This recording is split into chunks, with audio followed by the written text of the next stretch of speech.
A golden facade, the morning sun cast geometric shadows through the floor-to-ceiling windows of Zenith Innovations' 42nd floor headquarters. Marcus Chen stood in his corner office, surveying the city below like a general inspecting his conquered territory. The custom Italian suit fit him perfectly, and the limited edition Rolex on his wrist caught the light as he adjusted his cufflinks. At 38, he had everything a man could want: a revolutionary tech company, public recognition as an industry visionary, and a stunning penthouse apartment overlooking the Hudson River. What he didn't mention in interviews, what he'd trained himself to forget, was that every gleaming surface, every piece of cutting-edge equipment, every dollar that had transformed his sketches into reality belonged to his wife, Victoria Sterling. Victoria entered the office without knocking, moving with the fluid grace that came from generations of breeding and billions in inherited wealth. Her family had built railroads, funded the first skyscrapers, and quietly shaped American industry for over a century. She was beautiful, in an understated way that required no effort, the kind of elegance that money couldn't buy, but that old money wore like a second skin. "The board meeting is in 20 minutes, she said, her voice carrying the subtle authority of someone who had never needed to raise it. She placed a leather portfolio on his desk with precise movements. "Of course, darling." Marcus turned from the window, flashing the practiced smile that had charmed investors and journalists alike. "I've reviewed the quarterly projections. The neural interface prototype is exceeding all expectations." Victoria nodded, studying a holographic display that showed their latest innovation. A revolutionary brain-computer interface that promised to change how humans interacted with technology. Zenith's breakthrough had made headlines worldwide, positioning Marcus as the next Steve Jobs. "The prototype is impressive," she agreed. "Natasha's team has outdone themselves." At the mention of Natasha Rivera, Marcus felt a familiar spark. Their head of innovation was everything Victoria wasn't: passionate, expressive, hungry for recognition. While Victoria's approval came in measured nods and quiet satisfaction, Natasha's enthusiasm was intoxicating. "She's brilliant," Marcus said, perhaps too quickly.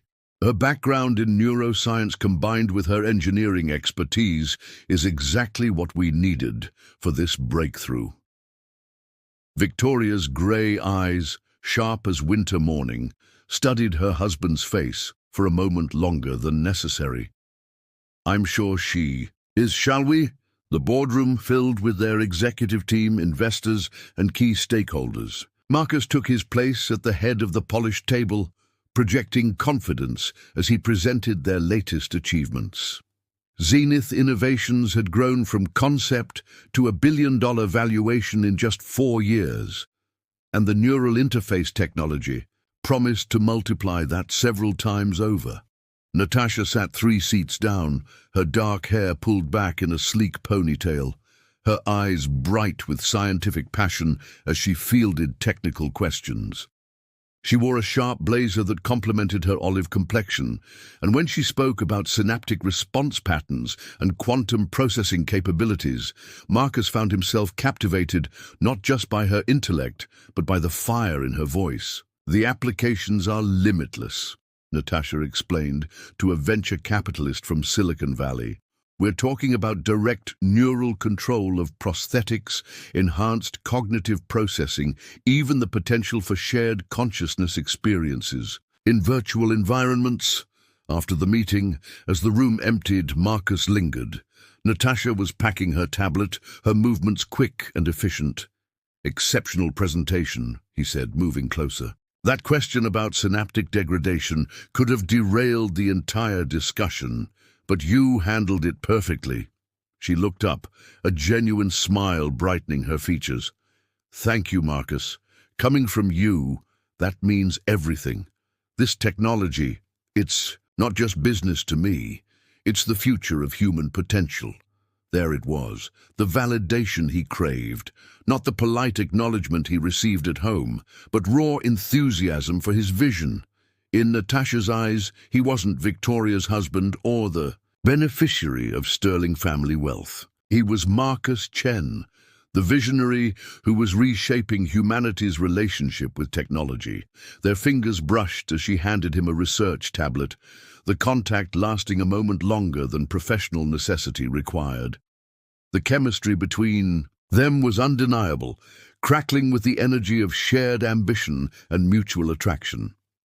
That evening, Marcus returned to the penthouse he shared with Victoria. The space was a masterpiece of minimalist design, all clean lines, expensive art, and carefully curated silence. Victoria was in her study, reading reports from the Sterling Foundation's latest charitable initiatives. "How was the investor dinner?" she asked without looking up. "Productive. The Japanese consortium is very interested in licensing the technology for their robotics division." "Good!" She turned a page with deliberate precision. "That should accelerate our timeline for market penetration." Marcus poured himself a scotch, studying his wife's profile. She was stunning, intelligent and supportive of his work, but there was something missing, the spark, the hunger, the recognition of him as more than just a competent manager of her family's investment. With Natasha, he felt like a king building an empire. With Victoria, he felt like a talented employee living in someone else's castle. As he stood in their pristine living room, gazing out at the city lights, Marcus began to imagine a different future, one where his brilliance was matched by a partner who truly understood his vision, where his success wasn't shadowed by inherited wealth, where he could finally claim the kingdom he believed he had built. He had no idea that every dream he was constructing was being carefully observed and quietly catalogued by the woman who actually owned the empire he thought was his. The partnership proposal. 3 months later, the neural interface project had catapulted Zenith Innovations into the stratosphere of tech giants. Marcus found himself on magazine covers, delivering keynote speeches and fielding calls from heads of state interested in the technology's applications. The success had gone to his head like expensive wine, and increasingly he attributed the company's achievements to his leadership and vision. His relationship with Natasha had evolved from professional admiration to something far more dangerous. Late nights in the lab had become intimate dinners at exclusive restaurants. Business trips to conferences had extended into romantic weekends in Paris and Tokyo. They weren't just collaborating on revolutionary technology. They were building what felt like a partnership that transcended the corporate structure. "We make an incredible team," Natasha whispered one evening as they stood on the balcony of a Milan hotel suite, the city lights twinkling below them. "Your vision, my innovation. We're changing the world." Marcus pulled her closer, intoxicated by her words and her presence. "We are, aren't we? Sometimes I feel like Victoria doesn't understand the magnitude of what we're accomplishing. She sees quarterly reports and profit margins, but she doesn't see the revolution." Natasha's eyes gleamed with ambition. "You know what bothers me? I'm the one who cracked the neural pathway algorithms. I'm the one who solved the quantum interference problem. But in every article, every interview, I'm just the head of innovation. I'm not your partner, not officially." The seed was planted. Marcus had been thinking the same thing, though he hadn't articulated it so clearly. Natasha deserved recognition, deserved ownership in what they had built together. More importantly, making her a true partner would validate his belief that he was the real power behind Zenith Innovations.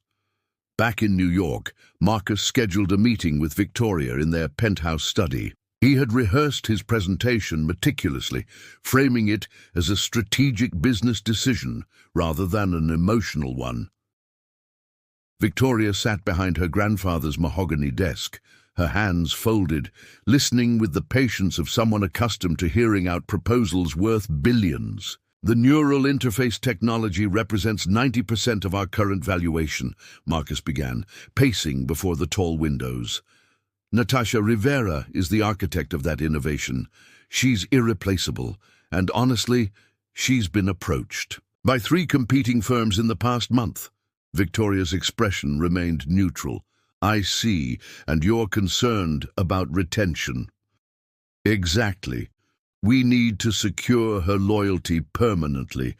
I'm proposing we restructure her compensation package to include equity, a 10% stake in Zenith Innovations, vested over 5 years. The silence stretched between them like a taut wire. Marcus had expected questions, negotiations, perhaps even resistance. Victoria's wealth had taught her to be protective of assets, careful with partnerships. Instead, she simply nodded. If you believe it's essential for protecting our intellectual property and ensuring continued innovation, then I support your decision. Marcus blinked, momentarily thrown off balance. Really, just like that? A ghost of a smile touched Victoria's lips. You're the CEO, Marcus. I trust your judgment about what's best for the company's future. Have James Whitfield draft the paperwork. James Whitfield was the Sterling family's longtime attorney, a sharp-eyed man in his 60s who had guided 3 generations through complex corporate transactions. When Marcus met with him the following week, he felt a surge of power unlike anything he'd experienced before. This is quite generous, James observed, reviewing the equity proposal. 10% of a company valued at over $1 billion. Natasha Rivera has earned it, Marcus replied confidently. Without her innovations, Zenith would be worth a fraction of its current value. James made notes in his precise handwriting. And you're certain this is necessary to retain her services? Absolutely. She's not just an employee. She's my partner in every sense that matters. James's pen paused for the briefest moment. Your partner, I see. Well, I'll have the documents prepared within 48 hours. The contract signing took place in Zenith's main conference room, with panoramic views of the city sprawling below. Natasha arrived in a stunning navy dress, her excitement barely contained as she reviewed the partnership agreement. Marcus had ordered Dom Perignon, the good stuff, not the vintage bottles Victoria preferred, and the atmosphere was electric with possibility. I can't believe this is happening, Natasha breathed, her pen hovering over the signature line. 10% of Zenith Innovations. I'm actually going to be your partner. You already were, Marcus said, moving behind her chair and placing his hands on her shoulders. This just makes it official. She signed with a flourish, and Marcus followed suit. James Whitfield witnessed both signatures, his face professionally neutral. Congratulations, Ms. Rivera. You are now a minority partner in Zenith Innovations. They popped the champagne, toasting their success as partners in business and increasingly in life. Marcus felt an intoxicating sense of power. He had just redistributed ownership of $1 billion company based on his decision alone. Victoria had barely asked a question. What neither Marcus nor Natasha understood was the elegant legal architecture that James Whitfield had constructed years earlier at Victoria's quiet direction. The equity they had just distributed was indeed real, 10% of Zenith Innovations, exactly as promised. But Zenith Innovations was itself merely a wholly owned subsidiary of Sterling Quantum Holdings, which was controlled by Vanberg Capital, which ultimately answered to the Victoria Sterling Trust. Marcus had given away 10% of a kingdom, never realizing that the kingdom itself was just one province in an empire he had never seen. In her penthouse study that evening, Victoria received James's call confirming the transaction's completion. The partnership agreement has been executed, he reported. Mr. Chen seemed quite pleased with himself. Victoria was arranging white orchids in a crystal vase, her movements precise and deliberate. I'm sure he did. And Ms. Rivera? Ecstatic. She believes she now owns 10% of the company that employs her.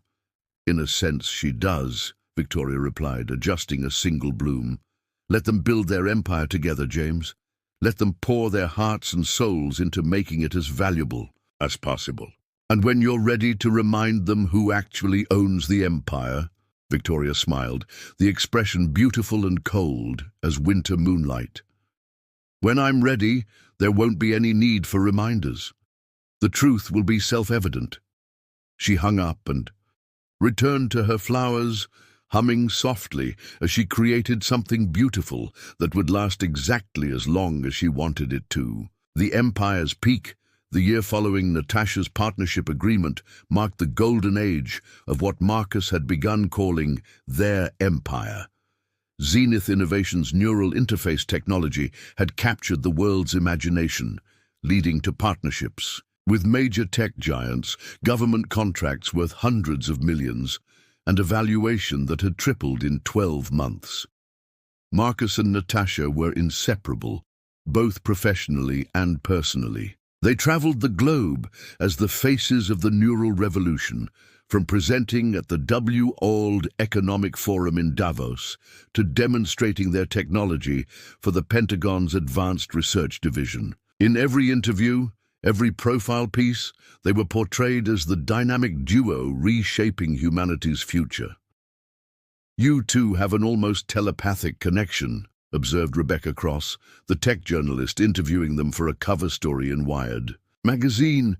It's like you can finish each other's thoughts, Natasha laughed, the sound bright and genuine. Maybe we're the first successful test subjects for our own technology. The House of Cards. The scandal exploded across the tech industry like a controlled demolition. Within 72 hours of Rebecca Cross's expose, Zenith Innovations faced a cascade of catastrophes that would have been unimaginable just a week earlier. The Securities and Exchange Commission announced a formal investigation. 3 major clients cancelled contracts worth over $200 million. The company's valuation plummeted from $3 billion to less than $800 million in a matter of days.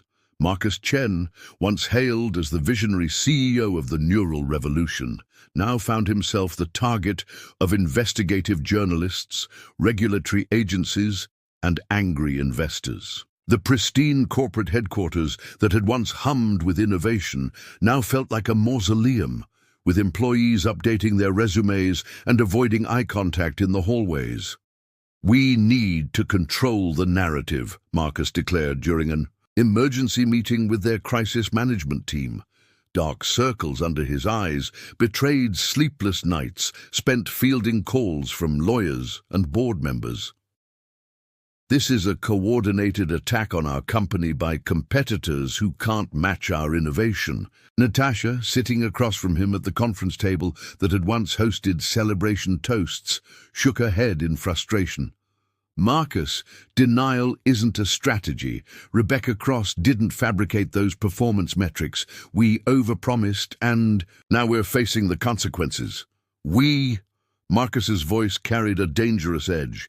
"As I recall, you were the head of innovation. You signed off on every technical specification we released.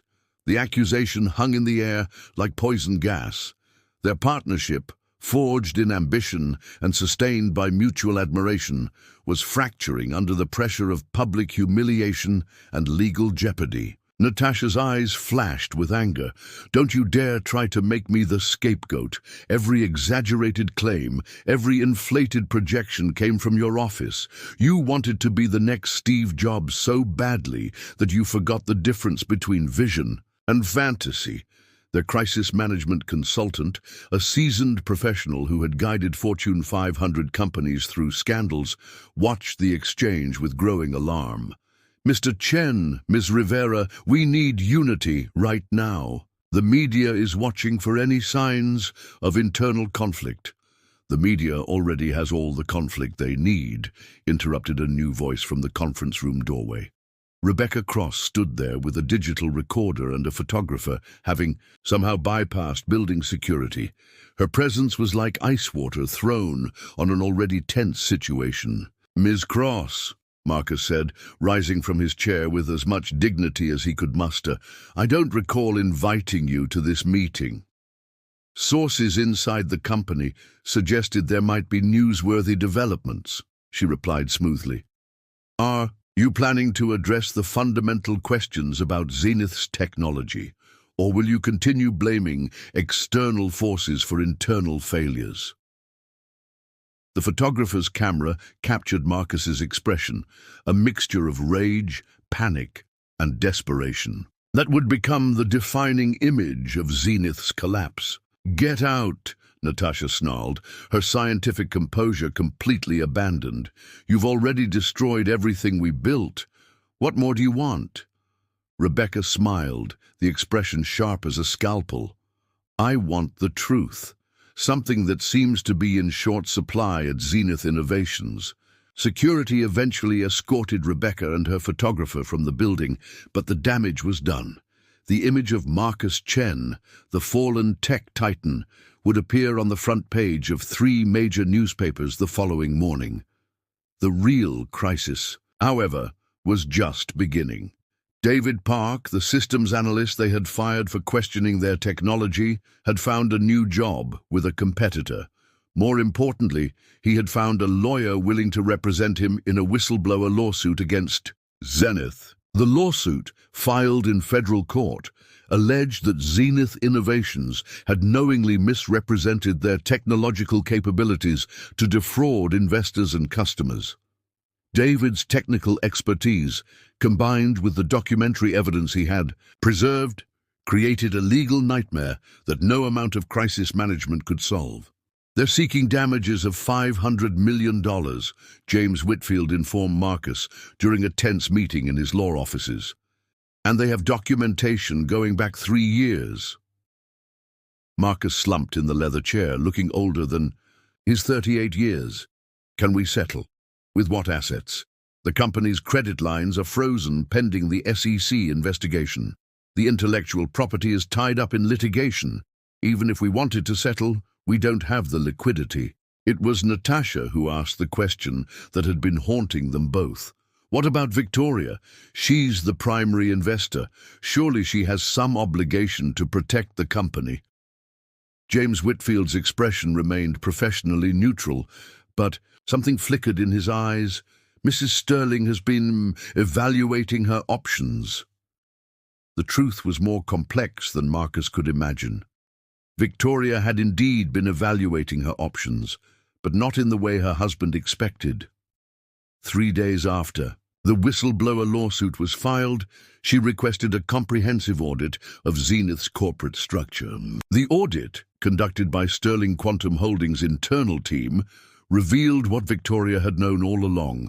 Zenith Innovations was drowning in debt, facing potential criminal charges, and hemorrhaging value by the hour.